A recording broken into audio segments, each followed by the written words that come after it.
नमस्कार शिक्षक साथियों। आशा है कि आपने पहले 2 दिवस यानी कि टीएलएम डे और एफएलएन डे बहुत अच्छे तरीके से अपने प्रदेश में अपने स्कूली स्तर, ब्लॉक स्तर, डिस्ट्रिक्ट स्तर पर मनाया होगा। अब साथ ही साथ अगर हम चर्चा करें आगे के 3 दिनों की, तो उनमें भी 24 तारीख यानी कि कल, 25 तारीख और 26 तारीख, जिसमें स्पोर्ट्स डे, कल्चरल डे और skill and digital initiative days को मनाया जाएगा।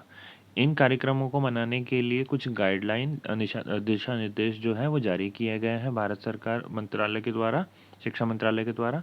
और साथ ही साथ प्रदेश ने भी अपने सर्कुलर में उनका जिक्र किया है, साथ में सुझाए हुई एक्टिविटीज़ के साथ साथ उनकी गाइडलाइन को यानी कि उनका पालन किस तरीके से किया जाए एग्जीक्यूशन के लिए।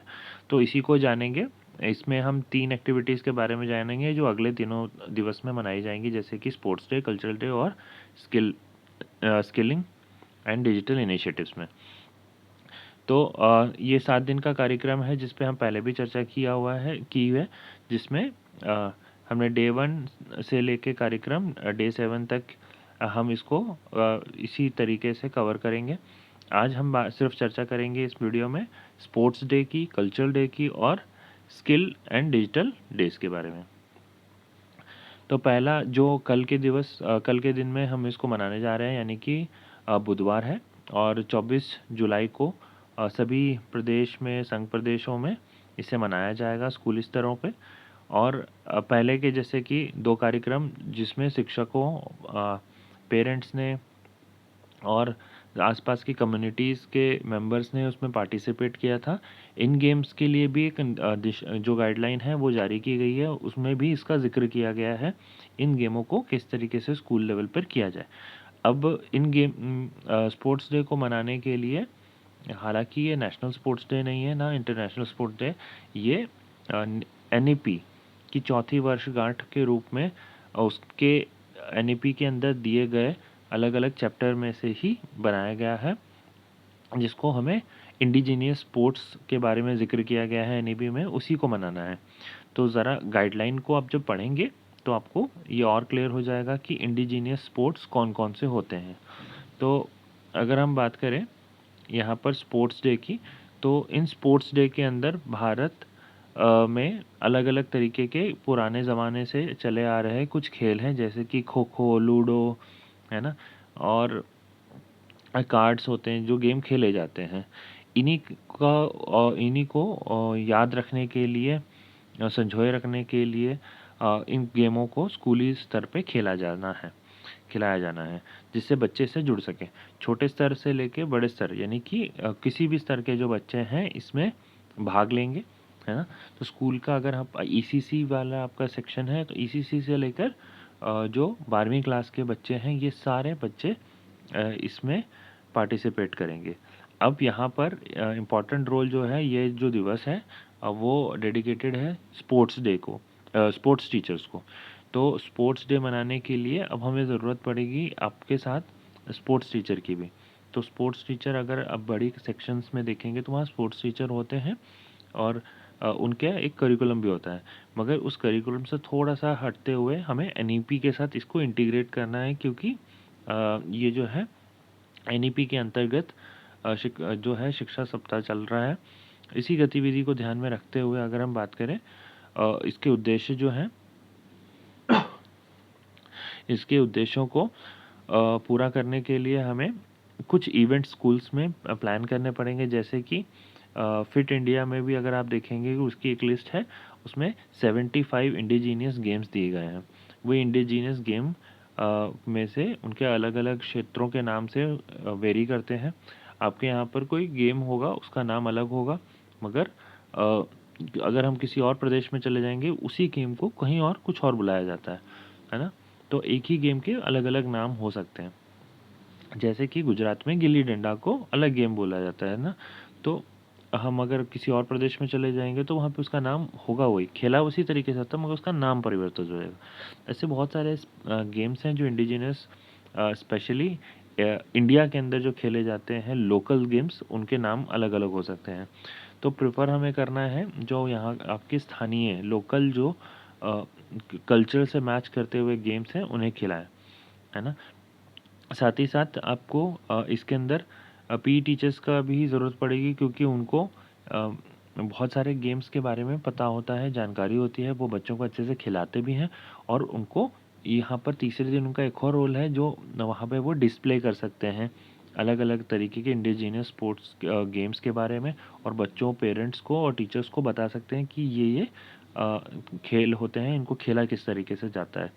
तो सिर्फ एक छोटी सा प्रयास जो है वो इसके साथ किया जा सकता है। दूसरा है इसका भाग, खेलने के बाद आपको डिस्प्ले भी करने होंगे, जो भी एग्जिबिट्स या उसके जो भी अपने खिलौने हैं, जैसे हॉपस्कॉच है ना, तो उनको चार्ट पे, किताबों पे और के माध्यम से, या आप डिस्प्ले पर, है ना, पीपीटी के टाइप में आप टीचर्स को ये दिखा सकते हैं, और उनको उनका ज्ञानवर्धन बढ़ाने के लिए, ज्ञानवर्धन के लिए इसके प्रेजेंटेशन के रूप में भी इसको डिस्प्ले पे डिस्प्ले करके आप चर्चा कर सकते हैं।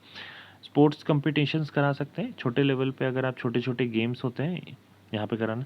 गाइडलाइन को अगर आप अच्छे से पढ़ेंगे तो उसमें एक और चीज़ लिखी गई है कि सभी बच्चों को इसमें पार्टिसिपेट कराना है। इसमें बच्चों की चॉइस नहीं लेना है, हर बच्चे को इसमें पार्टिसिपेट कराना है। तो कुछ गेम, बारिश का जैसा सीज़न है तो इंडिजीनियस स्पोर्ट्स जो कमरे में बैठ के खेले जा सकते हैं वो भी करा सकते हैं। अलग अलग छोटे छोटे खेलों को खिलाया जाता है। ये दिन जो है स्पोर्ट्स डे से ज़्यादा फन डे होगा, क्योंकि बच्चों को ये खेलने में बहुत फन करने को मिलेगा। इसीलिए एक शिक्षक के लिए ऐसा दिवस बहुत अच्छा होता है जिस दिन बच्चे बहुत ज़्यादा मस्ती करते हैं, बहुत ज़्यादा खेलने को मिलता है, बहुत ज़्यादा सीखने को मिलता है। तो ये दिवस जो है इस रूप में मनाना है। साथ ही साथ कम्युनिटीज़ का ध्यान रखना है। कम्युनिटीज़ में कोई अगर आपके आसपास कोई ऐसी पर्सनैलिटी है जो रियल लाइफ में बच्चों के लिए वो मॉडल बन सकता है, या उन्होंने किसी स्तर पे स्पोर्ट्स को खेला है, उसमें आने वाले चैलेंजेस से, तो आप उनको भी स्कूल में बुला के बच्चों के सामने सम्मानित कर सकते हैं। उनसे बच्चों से मिलने के लिए कोई सेशन रख सकते हैं, जिससे बच्चे उनसे सवाल जवाब पूछ सकें, वो अपने बारे में बताएं, है ना। एक्सचेंज करें कि क्या क्या प्रयास और क्या क्या चैलेंजेस आते हैं एक स्पोर्ट्स पर्सन को वहाँ तक पहुँचने के लिए। अगर ऐसा कोई पर्सनैलिटी अगर आसपास कम्युनिटीज़ में नहीं है, तो एसएमसी और स्कूल स्पोर्ट्स कमेटी मिलकर भी इसको ऑर्गेनाइज़ कर सकती है, इस तरीके की चीज़ों को। आपकी सिविल सोसाइटीज़ जो होती हैं वहाँ पर भी ऐसे लोग होंगे जो इसमें इंटरेस्ट रखते हैं। साथ ही साथ इस कार्यक्रम में गाइडलाइन में जैसे साफ जो निर्देश हैं वो यही कहते हैं कि सभी बच्चों को पार्टिसिपेट कराना। तो जो है स्पोर्ट्स डे जो है वो इंक्लूसिव होना चाहिए, अप्रोच होनी चाहिए, जिसमें स्पेशल नीड बच्चों को भी उनके हिसाब से आप उनको जोड़ें, बच्चों के साथ खेलने का मौका मिले, है ना। ऐसे बहुत सारे बच्चे होते हैं जो फिज़िकल फिटनेस नहीं होने के बाद भी जब हम उनको ब्रेन गेम्स खिलाते हैं या कोई छोटे मोटे इंडोर गेम्स खिलाते हैं, वो उसमें बहुत अच्छा परफॉर्म करते हैं। तो बिल्कुल उनको स्पोर्ट्स डे में मौका मिलना चाहिए। नेक्स्ट है इसमें चौथे दिन पे हम बात करते हैं। चौथे दिन जो है जो इसमें कल्चरल डे के रूप में इसको मनाया जाएगा। कल्चरल मतलब सांस्कृतिक है, जिसके अंदर बहुत सारी चीज़ों को इंक्लूड किया गया है। गाइडलाइन में बहुत स्पष्ट तरीके से इसमें बताया गया है कि आपको किस तरीके से अपने कल्चर, जहाँ पर वो स्कूल है आपका, जहाँ विद्यालय है, वहाँ का बच्चे जिस प्रवेश से आते हैं उनका कल्चर क्या है, वो कौन कौन सी वेशभूषाएँ पहनते हैं, कौन से नुक्कड़ नाटक हैं। जैसे कि मैं खुद मध्य प्रदेश से आता हूँ, मध्य प्रदेश में बहुत जनजातियाँ हैं और अलग अलग जनजातियों के अलग अलग फोक डांस हैं, उनके डांस फॉर्मेशन है, गाने हैं। तो इस तरीके की गतिविधियाँ होती हैं। जैसे ही अगर हम गुजरात की तरफ आ जाएंगे तो गुजरात में भी उनका कल्चर, गुजरात का कल्चर बहुत रिच है। वहाँ पर उनके खुद के टेक्स्ट हैं, उन्हीं के वहाँ का खाना है, कॉस्ट्यूम्स हैं, वहाँ का आर्किटेक्चर है। तो डांस फॉर्म है, म्यूज़िक्स हैं यहाँ के, उनके खुद के लोकल म्यूज़िक्स यानी कि फोक म्यूज़िक्स हैं। तो ये सारी चीज़ों के बारे में बच्चों को पता है, मगर उनको ये नहीं मालूम ये सब चीज़ें कल्चर के अंतर्गत आती हैं। तो ये सारी चीज़ें जब बच्चे खुद से करेंगे या देखेंगे, है ना, तब उनको रियलाइज़ होगा कि हमारा कल्चर, हमारा जो जिस प्रदेश में हम रहते हैं वो कितना रिच है। तो इन सब चीज़ों को हम कल्चर दिवस के रूप में अपने स्कूल के अंदर मनाना है, जिसकी गाइडलाइन और जिसका दिशा निर्देश जो है वो एचएम के ऊपर छोड़ा गया है। एक एचएम ही है जो इसको अच्छे से प्लान कर सकता है। यहाँ पे बताया गया है कि अगर किसी स्कूल में एचएम है तो उसको क्या करना है। तो एक एचएम को अपने स्कूल के टीचर्स के साथ बैठ के मीटिंग करके एक प्लान बनाना है कि कौन कौन सी गतिविधियां अलग अलग स्तर पे, यानी कि फाउंडेशन स्टेज पे, प्रिपरेटरी स्टेज पे, मिडिल और सेकेंडरी में हम कौन कौन सी गतिविधियां करने वाले हैं। हो सकता है कि फाउंडेशन स्टेज पे बच्चे जो हैं वो कॉस्ट्यूम्स का कुछ हम उनको मौका दे सकते हैं कि अलग अलग कॉस्ट्यूम्स पहन के आएंगे, अलग अलग वो दिखेंगे, डांस फॉर्म्स कर सकते हैं, गाना गा सकते हैं जो अलग अलग प्रदेश से है। जैसे मैं केंद्रीय विद्यालय से पढ़ा था तो मेरे साथ पढ़ने वाले अलग अलग प्रदेशों के बच्चे पढ़ते थे, हैं। तो वहाँ पे पढ़ने वाले बच्चों की अलग अलग भाषाएं थी, तो हमारी भाषा एक्सचेंज होती थी। तो इस तरीके के शब्द हैं। तो हम भाषा दिवस जिस तरीके से मनाते हैं उसी तरीके से भाषा संगम जो कार्यक्रम हमारे विद्यालयों में चलता है वो भी उसी का ही एक पार्ट है। तो यहाँ पे हम डांस फॉर्म है, फूड है, हम बच्चों को बोल सकते हैं कि आप जिस प्रदेश के हैं आपका वहाँ का जो फूड है वो लेके आइए, है ना। तो आप बच्चों को लंच के समय भी इस गतिविधि को किया जा सकता है ना। तो इस तरीके की चीज़ें बहुत ज़रूरी हैं बच्चों को। और साथ ही साथ इसमें आप स्टोरी टेलिंग्स भी जोड़ सकते हैं, क्योंकि वहाँ की कुछ कहानियाँ भी होती हैं, किस्से भी होते हैं जो सुनाए जाते हैं, है ना। तो अगर इसमें किसी भी कार्यक्रम में आपको लोकल सपोर्ट की ज़रूरत पड़ेगी तो जैसे कि बाल भवन, बाल केंद्र और आर्कियोलॉजिकल सर्वे, म्यूजियम्स, जो इनके लोग हैं ये भी आपके साथ इस कार्यक्रम में जुड़ेंगे। हालांकि उनको भी इस तरीके के पत्र जो है सेक्रेटरी ऑफ एजुकेशन के द्वारा प्राप्त हुए हैं, तो वो आपके लिए अगर आप उनसे सपोर्ट मांगेंगे या सहायता मांगेंगे तो वो करेंगे। तो स्किल एजुकेशन जो है इसी के अंतर्गत आता है, जिसमें निशा निर्देश जो हैं लेटर के द्वारा सबको दिए गए हैं।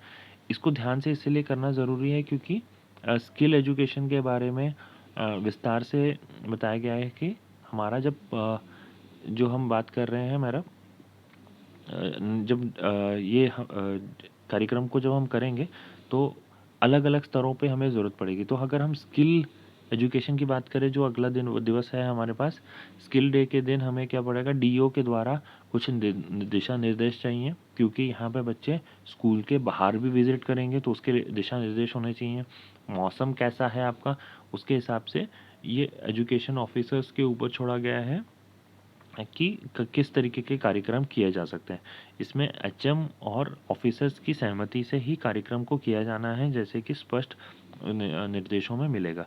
तो उनसे रिक्वेस्ट भी कर सकते हैं कि आप उनके पार्टिसिपेशन जो भी एक्टिविटीज़ कर रहे हैं तो उनके आपके पास वो आप उनको भी इनवाइट कर सकते हैं देखने के लिए। स्कूल को एक रिपोर्ट भी सबमिट करनी है, क्योंकि ये गतिविधि जो है एनईपी के प्री वोकेशनल के में भी आती हैं।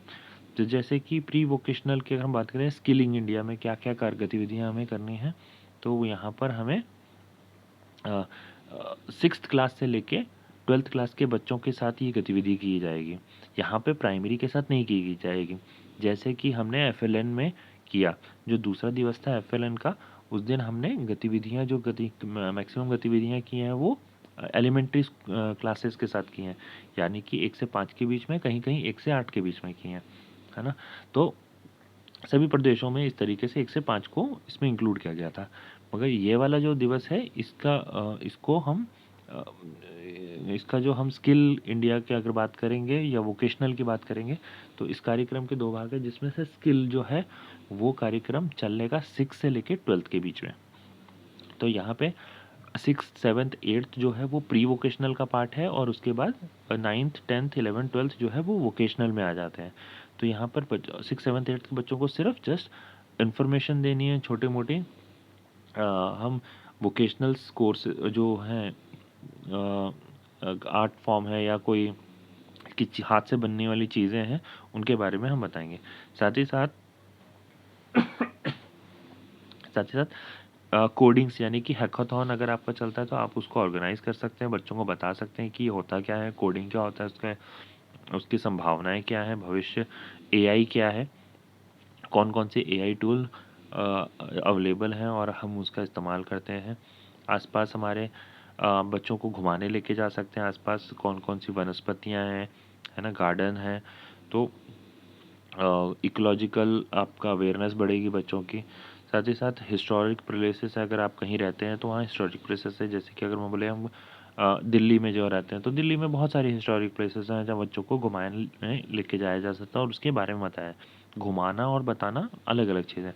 जब भी आप किसी जगह बच्चों को लेके घुमाने जाएं, आपको खुद को उसका इतिहास पता हो, क्या उसके बाद उससे जुड़ी हुई घटनाएं आपको पता हो, और उससे संभावित प्रश्न जो बच्चों को पूछे जाने चाहिए उसके बारे में आपको पता होना चाहिए।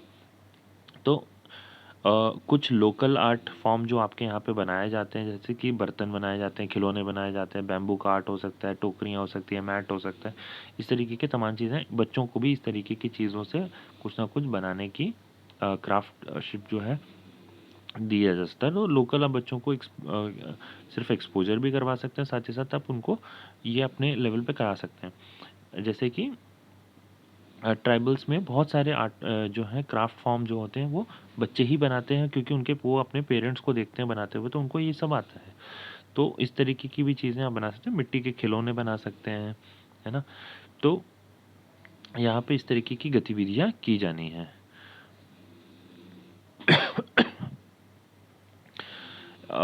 एआई की बात की, यहाँ पे रोबोटिक्स एआई वर्कशॉप्स कर सकते हैं, है ना। जैसे कि केंद्रीय विद्यालयों में उनके पास अटल टिंकरिंग लैब है, और भी विद्यालय है जहाँ पर ये फैसिलिटी अवेलेबल है, तो वो इसके ऊपर काम कर सकते हैं। साइंस और इनोवेशन फेयर्स कर सकते हैं, कम्युनिटी सर्विसेज प्रोजेक्ट्स ले सकते हैं, जैसे कि आसपास कोई सर्वे करना, अपनी कम्युनिटीज़ में जाना, गाँव में आप रहते हैं, स्कूल है, तो वहाँ पर अमूमन कौन-कौन सी चीज़ों से लोग बार-बार ज़्यादा बीमार रहते हैं, पानी की फैसिलिटी कैसी है, इस तरीके के बच्चों को कोई टास्क दे सकते हैं वो सर्वे करने के लिए, और आपका डेटा लेकर आएँगे। और उस डेटा के बाद वो आप उनके साथ बातचीत कर सकते हैं कि आपने क्या रियलाइज़ किया। तो इस तरह की गतिविधि कर सकते हैं। ये सारी गतिविधियाँ जितनी भी हैं, ये सारी चीज़ें प्री वोकेशनल में दी गई हैं, उसकी गाइडलाइन में दी गई हैं। जैसे हमारे संघ प्रदेश दादरा नगर हवेली में भी हमने इस तरीके की गतिविधि करके एक डॉक्यूमेंट तैयार किया है, जिसमें ये सारी चीज़ें उसमें अवेलेबल हैं। फ़ाइनेंशियल लिटरेसी पे भी आप बात कर सकते हैं, है ना। इस तरीके के जो टॉपिक्स हैं ये हमारे बुक्स के अंदर नहीं है, ये वोकेशनल का पार्ट है। इसमें बच्चों को एक्सप्लोर करना होता है, साथ ही साथ जानना होता है, क्या उनको थोड़ा-सा एक्सपीरियंस करा दिया जाता है इन सब चीज़ों के बारे में प्री वोकेशनल में। तो कक्षा 6 से लेके 8 तक एक बार उनको इन चीज़ों का एक्सपोज़र हो जाएगा, तो वो इसमें करियर भी बना सकते हैं, साथ ही साथ इसमें और आगे क्या संभावनाएँ हैं, बच्चे इसको और अच्छे से एक्सप्लोर कर सकते हैं। सॉरी। इसका इसी कार्यक्रम का दूसरा एक और भाग है, क्योंकि इसको 2 सेशंस में किया जाना है। साथ ही साथ अगर हम बात करें, ये स्किलिंग वाला जो हमारा कार्यक्रम है वो 6 से लेकर 12 तक चलना है, और प्राइमरी में भी हमको कुछ उस दिन कार्यक्रम करना है, तो इसीलिए हमें वहाँ पे डिजिटल इनिशिएटिव्स क्या-क्या हैं, इसकी जानकारी बच्चों को देना है। तो हालाँकि ये ऊपर की क्लासेस के बच्चों को भी, यानी कि 6, 7, 8, 9, 10th के बच्चों को भी इसकी जानकारी होनी चाहिए, क्योंकि ये सारे मॉड्यूल जो है अलग-अलग तरीके के इनिशिएटिव्स जो डिजिटल मॉड्यूल्स बने हुए हैं या कुछ रिसोर्सेज बने हुए हैं, ये सभी के लिए हैं, बच्चों के लिए। तो एनईपी को फोकस करते हुए उसकी टेक्नोलॉजीज, एनईपी जो है वो टेक्नोलॉजी पे, जो टेक्नोलॉजी बेस्ड एजुकेशन के ऊपर फोकस करता है। तो इसको टेक्नोलॉजी इन एजुकेशन दिवस के रूप में मनाया जाएगा। और ये कुछ इनिशिएटिव्स थे, जैसे कि दीक्षा है, स्वयं है, और हमारे चैनल्स हैं, डीटीएच पे जो चैनल्स आते हैं, और रेडियोस हैं, रेडियो के ऊपर कार्यक्रम आते हैं, और कहीं ई कंटेंट आपके द्वारा या सीडब्ल्यूएसएन बच्चों के लिए बनाया गया है, उनके बारे में जानकारी इस दिन सभी बच्चों को दी जानी चाहिए कि ये चीज़ें हैं और इनको इस तरीके से इस्तेमाल किया जाता है। बच्चों को हैंड्स ऑन भी करा सकते हैं आप, जैसे कि दीक्षा पोर्टल के ऊपर उनके खुद के टॉपिक हैं, तो आप अगर आप किसी टॉपिक को पढ़ाते हैं तो वो टॉपिक आप दीक्षा पे बच्चों को दिखा सकते हैं कि किस तरीके से कर सकते हैं, तो बच्चे अपने घर जाके मोबाइल पे उसे एक और एक्सप्लोर करेंगे। तो यहाँ पे क्या चीज़ अवेलेबल है और क्या चीज़ नहीं अवेलेबल है, ये बहुत अच्छे से समझाया गया है। तो आपको ये चीज़ ध्यान में रखना है कि क्या क्रिएटिविटी बच्चों के अंदर है, तो आप और ज़्यादा उसको कैसे नरिश कर सकते हैं और कैसे उसको बढ़ा सकते हैं बच्चों के अंदर डिजिटल माध्यम से। तो बच्चों को इंगेज करना है, और उसको के लिए आपको कुछ तैयारी करनी पड़ेगी, क्योंकि डिजिटल जो है कॉम्पिटेंसी जो है सभी टीचर्स में एक जैसे सामान्य नहीं हो सकती, अलग-अलग हो सकती हैं। तो इसीलिए उसके लिए कुछ दिशा निर्देश दिए गए हैं, और प्रमोशनल एक्टिविटीज़ भी की हैं। तो अगर आप कुछ कार्यक्रम कर रहे हैं तो बच्चों से प्री इवेंट, ड्यूरिंग इवेंट और पोस्ट इवेंट को डिजिटल फॉर्म या डिजिटल माध्यम से टेक्नोलॉजी का इस्तेमाल करते हुए जैसे सोशल मीडिया कैंपेन चला सकते हैं। जैसे कि हम भी अपने प्रदेश में जो भी कार्यक्रम होता है उसको एक दिन पहले या स्टेटस, व्हाट्सएप, ट्विटर इस तरीके से उसका पब्लिसिटी करते हैं कि ये कार्यक्रम हो रहा है, जिससे सबको पता चल जाए कि इस कार्यक्रम को कैसे किया जाना है। साथ ही साथ कुछ ऑर्डर्स, लेटर्स, है ना, इस तरीके की जो हैं उनको सर्कुलेट किया जाता है, प्रेस नोट्स दिए जाते हैं। और ड्यूरिंग इवेंट, जिस दिन इवेंट हो रहा है उस दिन हम लाइव स्ट्रीमिंग यूट्यूब के माध्यम से और सोशल मीडिया के माध्यम से बताते हैं कि यहाँ पे ये कार्यक्रम चल रहा है। कुछ फ़ोटोज़ हैं उनको ग्रुप्स में शेयर करते हैं, उसको देख के दूसरे टीचर्स भी वो गतिविधि अपने स्कूल में करते हैं। तीसरी चीज़ है इसका पोस्ट इवेंट। इसके बाद हम सोशल मीडिया में जो भी हमारे यहाँ आया रिपोर्ट्स हैं, ये रिकॉर्डिंग्स हैं, उनके हाइलाइट्स हैं, उनको हम पब्लिश करते हैं, सोशल मीडिया में पोस्ट करते हैं।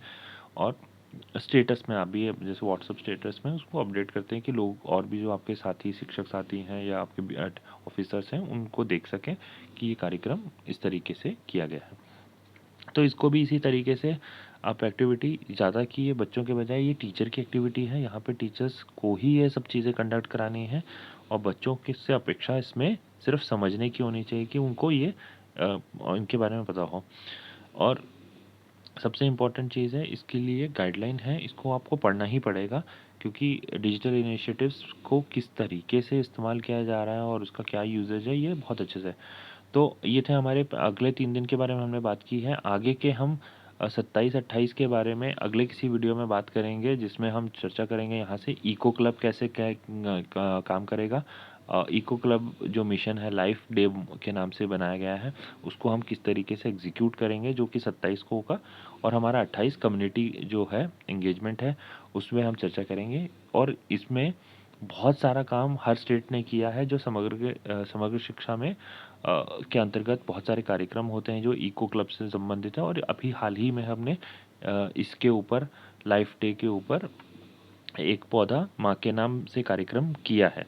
तो इस कार्यक्रम को करने के लिए हम अगले किसी वीडियो में चर्चा करेंगे कि क्या गाइडलाइन है और क्या-क्या हमें करना है। तो हमसे जुड़ने के लिए और हमारे साथ कुछ साझा करना चाहते हैं तो हमें सब्सक्राइब करिए। धन्यवाद।